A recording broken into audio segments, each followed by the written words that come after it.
about to get this day started. We are gonna learn today, so let's dive right into it. Hey, what is going on, everybody? My name is Henry, and I so appreciate that you are here. Welcome back to my channel.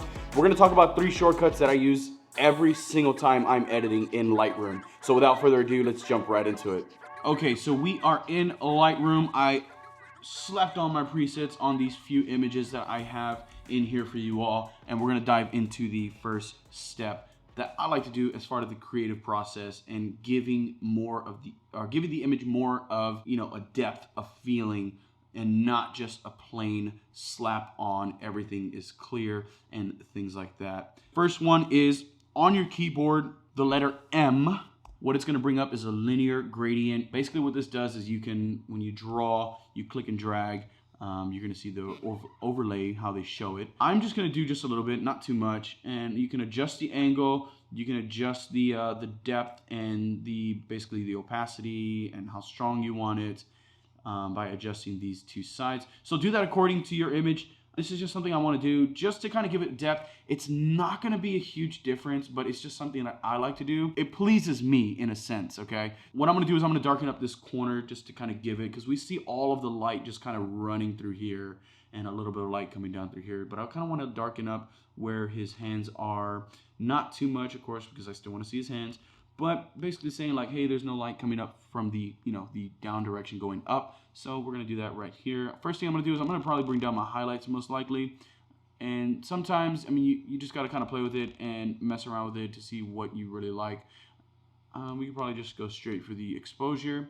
We can bring the whites down and we can bring the blacks down just a tad bit. Now I know somebody's probably like saying like, oh, that seems like a lot of work. Why are you doing that for just one image? Me personally, like I said, it just makes me happier and it looks a little bit nicer to me. In my opinion, everyone has their style of editing and you do what makes you happy. Now you can do it again, you can click M again, it'll bring up a new mask.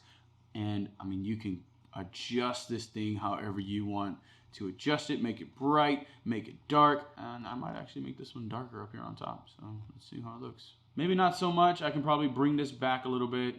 Again, I just want to bring focus to the actual subject here. And there we go. Second one is after you've edited your image. I feel like that's always a hard word for me to say. After you have edited your image, you slapped on your preset, you made your adjustments. I always use this one. It is the backslash. You just hit backslash. That's your before and your after. I like to do this just so I can see like my progress in work, and honestly it is appealing. It's pleasing to my eyes to see like, holy crap, look at this image. Now to where it's at. I am in love with this look. It's just simple things like that you can do. So the before and after, that is the backslash on your keyboard. Okay, so on to our next image. The next keyboard shortcut I like to use is Q.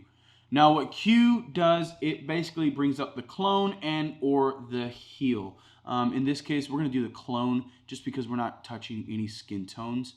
We would just go through here and adjust the size. You see all of this lint right here, and some of it's glitter actually from the senior and I think some of the nails maybe, I'm not too sure. But most of it is basically from the satch, from all the glitter just spewing off. But me personally, I don't like that because it looks like lint. So what we're gonna do is we're gonna zoom in here, and then this is where you can now readjust your size of the brush. You can adjust your feather. So I'm gonna actually bring down the feather just a tad bit, and the opacity I want it at 100 because I wanna make sure that it cuts right through and there's no leftover lint or glitter in this case. So in this case, I'm just gonna click once, and you don't really have to like paint or draw on it if it's a simple dot. Of course, you can do this in Photoshop, I get it, but this is one of the fastest ways here, just so you're not jumping back and forth through Photoshop and Lightroom. You just keep it all in Lightroom. Now, if it's a more tedious kind of work, yeah, you are most likely gonna have to throw it in in Photoshop. But again, this one is very, very simple. After we're done, we can hit enter twice. It'll close up the tab group over here. We'll hit the space bar to zoom out, and let's use the backslash, and there we go. Image is done. So that is all that I have for you today. Those are the 3 Lightroom shortcuts that I use every single time I'm editing in Lightroom. I do use more, so there's probably gonna be more videos of more shortcuts that I use. So if you would like to see that video, be sure to like and subscribe, comment down below. Let's hear it for a part 2, and I will be sure to get that video right out to you all. Thanks again so much. Be sure to like and subscribe, turn on that notification bell. I felt like I said that twice, but just to kind of remind you, and I rant on a lot, and you're gonna kind of learn that throughout these videos that I start posting. Thanks so much, guys. We'll see you in the next video.